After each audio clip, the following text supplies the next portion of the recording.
In Company Heroes 2, we did something we hadn't done before on previous games, and we actually took a research trip to Europe to visit some of the locations that we've been trying to portray in the game, to get a sense of the history and the culture and the scale, a feeling for these two armies that fought each other. I mean, I've worked on a lot of games, and we always have a narrative, generally.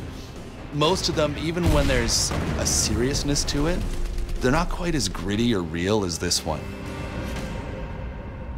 In Company Heroes 2, we've covered all of the well-known battles of the Eastern Front. So players are going to be able to fight in the ruins of Stalingrad, defend the city of Leningrad, ultimately push all the way to the Battle of Berlin. We base our story on history. There's a number of characters that we've kind of composited into ours. They're really trying to get their experiences across and, you know, portray the horror and terror of World War II in a way that is sensitive but unflinching. The process for coming up with missions and making them happen, how we get variety like daytime, nighttime, what the actual mechanic is, what the player's going to do on an ongoing basis is huge.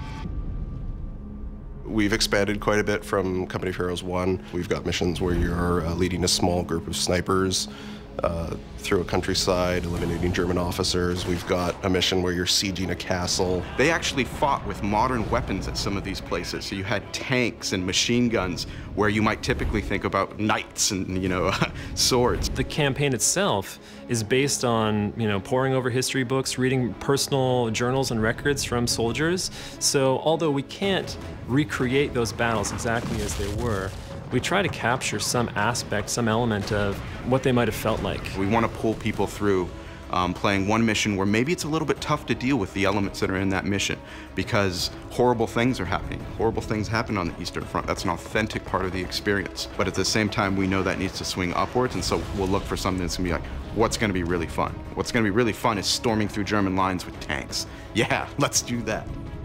What I love is encapsulating that feel from mission to mission, even beats within mission, to get that swing and flow. And I love it when it comes together and you really feel like you played one mission and got like 3 different experiences. When we talk about the burden of command and the influence of choice on the player, it goes right back to the very basics and how we design the armies. We want to give them choice and make some of these choices really challenging. Some of those decisions involve whether to go back and rescue troops that have been lost, and in other situations, whether to blow up a bridge to prevent the Germans from crossing it, knowing full well that you have Russians on the other side. At that point, you're just kind of like, wow, this is a whole different ball game.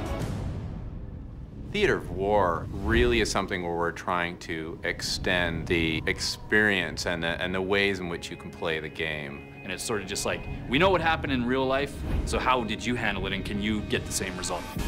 It's not competitive multiplayer. You don't have to worry about winning or losing. It's about you exposing yourself to the historical arc of World War II, but also to dig into some of the tactics that were used to help you become a better player. So when you're ready to jump into multiplayer, you have that experience behind you.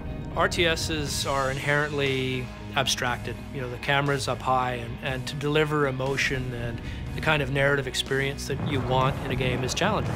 You're playing from a distance. Often players feel like the hand of God. They feel like they're just kind of controlling these little tiny men, but we wanted the player to feel like each soldier mattered. We have real places with their distinct landmarks. Like when you fight in Berlin, there are places there that you would recognize if you've seen, you know, photos of Berlin from that time, or even been there and seen the ruins of those buildings. We put a lot of detail in the battlefield, so you can zoom down and see it. And once you've seen it, you know it's there, and that, you know, level of detail, even with the camera pulled up, ties you to the experience, sort of immerses you in the game.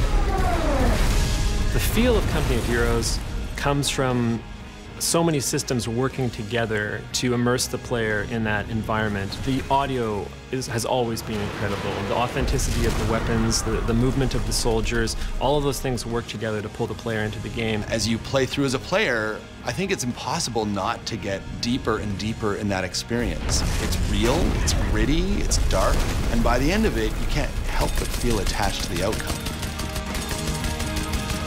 And I think the gamers are going to be very pleased when they get their hands on it.